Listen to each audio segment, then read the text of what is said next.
Est-ce que Zelda Tears of the Kingdom est plus long que Breath of the Wild? Jamais Zelda n'aura regorgé d'autant de secrets. T'as fini le scénario principal, bien joué. Mais as-tu fait toutes les quêtes cachées, trouvé tous les easter eggs, terminé ce Zelda à 100%? On vous explique tout ça avec une première grande question. Qu'est-ce qui se passe quand on termine les 152 sanctuaires? On peut déjà échanger les lueurs bienfaisantes contre des vœux ou de l'énergie, mais impossible de compléter les deux à 100%. Si vous avez full énergie, il vous manquera 2 cœurs. Sûrement parce qu'ils ont déjà prévu un DLC. Si vous vous êtes trompé sur vos vœux, vous pouvez les changer avec la statue maudite dans les sous-sols du fort de Gué. Notez qu'un cœur complet est caché sous le plateau du prélude. La grande statue du temple du temps vous donne une mission. Vous allez devoir apporter des yeux à une divinité maudite dans les souterrains. Elle vous permettra d'échanger ces espèces de flammes contre des objets. Mais la grosse récompense des 152 sanctuaires, elle est au temple du temps, avec un coffre contenant une tenue Zonai à l'effigie du héros ancestral. L'armure est en une pièce, donc facile à augmenter 4 étoiles chez la grande fée. Ça lui donne 84 de défense. Avec le pouvoir de lancer plus loin les rayons de l'épée de légende, vous devenez juste invincible. Les armures, c'est le collectible principal du jeu. Plus de 136 à collectionner, comprenant des objets uniques comme des masques, des colliers et des boucles d'oreilles. Pour faire le 100%, il faudra aussi collecter 20 vœux de sage, 53 motifs de paravoile, 46 schémas de construction et bien sûr les noix Korogu. 421 pour compléter tous les emplacements d'équipement, mais plus de 1000 au total qui vous donnent toujours un caca doré. Au moins maintenant on peut les torturer. Pour les plus courageux, il faudra finir les 219 quêtes secondaires, dont le fait de prendre en photo les 509 objets et créatures du jeu. Bon, ça n'apporte absolument rien. Aider à relever 81 panneaux de boulier, vous gagnez un superbe skin de paravoile qui brille dans le noir, allumer les 120 racines pour un emblème de lumière, visiter les 58 puits et obtenir une boule de neige, tuer les 249 boss du jeu pour obtenir les différentes médailles de monstres, lire les 13 textes anciens que vous retrouverez sur les îles célestes en forme de fleurs, avoir ces 16 barres d'énergie, ce qui demandera un total de 4500 cristaux Sonao, 40 points en relais pour obtenir des sels et une réduction permanente de 50%, et enfin récolter 147 cristaux d'Eleusis en tuant les grenouilles. Vous pouvez les échanger à Coltine contre la tenue d'esprit, super stylé pour récolter un max de rubis, et le tissu Eleusis. En récoltant les 147, vous aurez une scène spéciale, il brille, se transforme en Satori, et en revenant au grand cerisier, il sera là avec sa boutique et ses amis. Coltine a réalisé son rêve. Là, vous pourrez dire que vous avez fini Zelda à 100%. Si vous n'avez pas envie de faire tout ça, il y a ce qu'on appelle le mini 100%, avec seulement les quêtes les plus intéressantes, bien plus accessibles. Trouvez les easter eggs. Il y a plein de détails que vous avez loupés. Par exemple, le fait qu'il y ait 2 pommes plutôt qu'une sous le pont du village Cocorico. Si tu cuisines, tu peux entendre Link siffloter les musiques des anciens Zelda.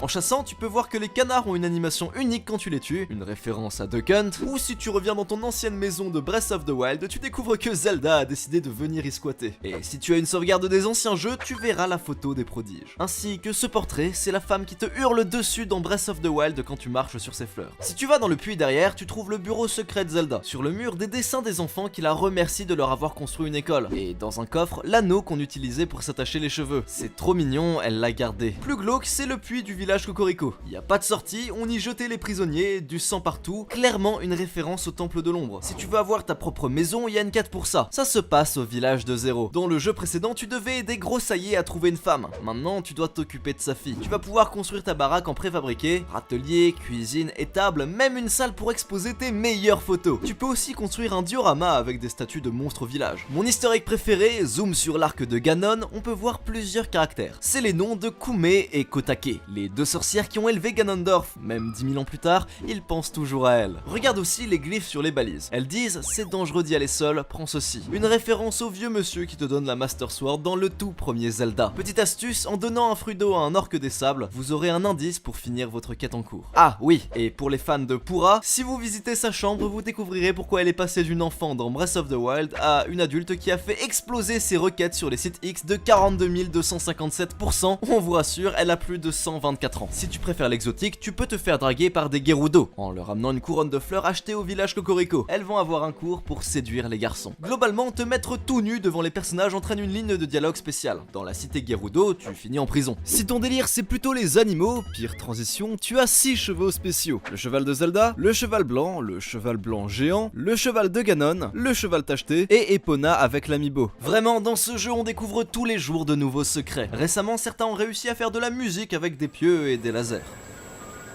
avoir les 15 armes légendaires du jeu. La quête des héroïnes dans le désert Gerudo est l'une des plus complexes du jeu. Il faudra trouver l'archéologue, photographier des inscriptions, ramener des boules cachées un peu partout, explorer un temple antique et enfin tomber sur une salle au trésor avec plein de rubis et un cimetière Gerudo. Vous pourrez alors trouver la gérante du magasin d'armes en tuant un Moldarkor. De retour au village, elle vous forge le bouclier et le cimetière des 7 joyaux, l'une des meilleures armes du jeu puisqu'elle double la puissance des matériaux fusionnés et a une très haute durabilité. Fusionné avec une corne de Linel, ça vous monte à 138 à une seule main. Vous avez alors l'une des 4 armes des prodiges, chacune est forgeable dans son village d'origine. L'arc de l'aigle des Piaf, contre un arc hirondelle trouvable à la zone d'exercice en vol, la brise montagne de l'âme Goron avec une casse-pierre trouvable dans un coffre autour du village, et la lance d'écaille radieuse contre une lance Zora. Vous avez 9 autres armes venues des anciens jeux. Au château, vous pourrez trouver un arc crépusculaire au sommet, le bouclier Ilia en brûlant une torche au sous-sol, et la tenue de prodige en brûlant 2 torches dans la salle du trône. L'épée crépusculaire s'obtient en finissant la quête des ruines obscurcies. La blanche épée céleste en ramenant des griffes de dragon à des statues de déesses cachées près des sources, jusqu'à relever la statue de la matriarche dans le temple oublié des bras. L'épée du héros et celle de Bigoron sont dans les souterrains, de même pour le bouclier et le boomerang vent marin. Surpuissant lui, car en y attachant une lance-roquette, vous pouvez tirer à l'infini. Vient enfin la quête de l'espadon du dieu démon. Il faudra d'abord trouver les 3 pièces de sa tenue. Ça commence ici à Ordine, vous devez dompter un chien pour qu'il vous trouve le bon trésor parmi tout ça. Commence alors la quête de Lambda, un bandit qui a caché des armures dans tout Hyrule, notamment l'armure du dieu démon qui booste ton attaque. Les jambières sont sous la souche géante du mont Daphnes, le plastron est dans le château d'Akala, le casque est tout au fond de cette colonne de pierre. Rassemble les 3 et retourne à la grotte avec tous les coffres. Une porte s'ouvre, l'ultime récompense, l'épée du dieu démon. 38 d'attaque de base, c'est plus que la Master Sword. En plus, si jamais elle se casse, tu peux toujours en acheter une autre auprès des grandes statues cachées dans les profondeurs. Tu as maintenant les 15 armes légendaires. Mais ce ne sont pas les plus puissantes. Pour la trouver, il vous faut la tenue spectrale en complétant les 3 labyrinthes du jeu. Celle-ci a un bonus caché qui augmente les amalgames à base d'os, genre mâchoire de Moldarkor. Si vous la mettez sur une épée Clémore dont la puissance augmente quand elle s'apprête à se briser, que vous obtenez plus 10 d'attaque avec les bonus Octorok de pierre, que vous prenez des bananes pour un bonus d'attaque, ça vous fera une arme à 874 de puissance. Ouais, mais c'est nul, ça se brise direct. Sauf si vous les utilisez en grimpant sur un Linel. Vous infligez de très lourds dégâts, de quoi le one-shot. Puis vous rebasculez sur votre arme normale. On vous conseille aussi de trouver ces personnages dans les souterrains. Ils vous offrent des armes neuves qui ne sont pas rouillées, donc bien plus durables.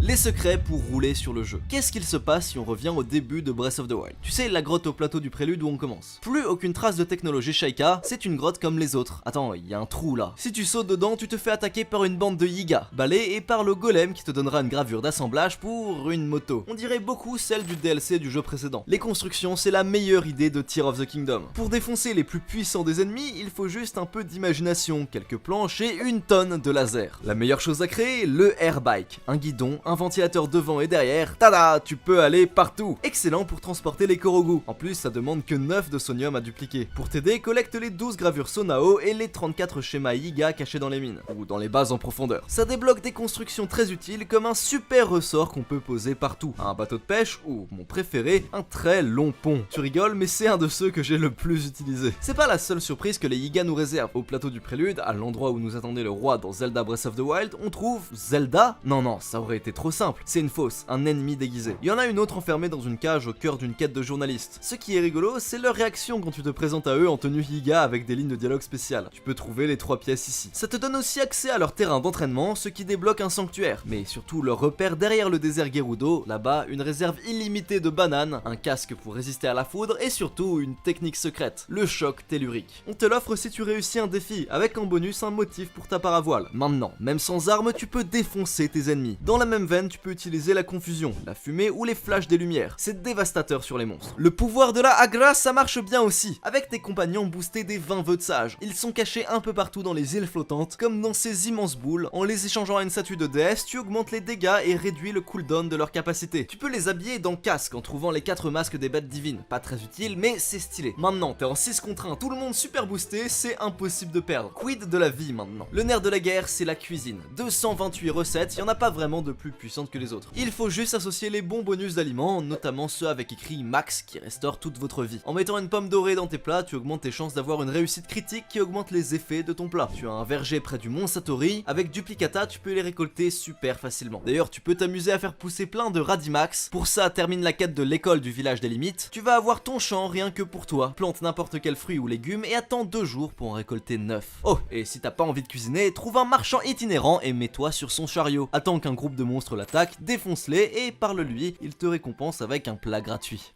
Quelles sont les meilleures armures du jeu? 136 à collectionner, certains sont juste cosmétiques et un peu useless, mais d'autres sont au cœur de quêtes fascinantes avec des pouvoirs démentiels. Prenez les Colisées, il y en a 6 qui vous récompensent à chaque fois avec un masque. Le plus dur à obtenir c'est celui de Majora car il faudra vaincre 5 Linel à la suite dont un lourdement protégé. Parmi les autres tenues utiles dont on n'a pas encore parlé, celle pour grimper au mur humide, terminer la quête de vérité de la Gazette des Bois, pour allonger vos batteries sono, la tenue du même nom se trouve sur différentes îles célestes, pour planer en chute libre et annuler vos dégâts de chute, réussissez les 3 épreuves du courage en passant à travers les anneaux. La tenue d'escalade rapide quant à elle est cachée dans plusieurs grottes. Et pour avoir ce magnifique chapeau gouttier, il faudra finir la longue quête de l'élection du village des limites, très fun à faire. Chaque armure peut être augmentée de puissance auprès de la grande fée, à 4 étoiles tu débloques tous les pouvoirs spéciaux. Par exemple les tenues des anciens jeux, elles augmentent ton attaque à fond, aussi bien qu'une tenue du dieu démon. On l'a dit, les armures sont le collectible principal. Mais il y a aussi les tissus pour paravoile. Pour les obtenir c'est souvent pas très intéressant. Mais il y en a un que j'adore, le tissu Sonao. On l'obtient en retournant à l'île de l'éveil après avoir obtenu l'armure Zora, tout en haut du temple du temps. Un golem te demande d'allumer 3 feux sans toucher le sol. Saute de cascade en cascade, c'est compliqué mais comme ça t'as le plus beau paravoile du jeu.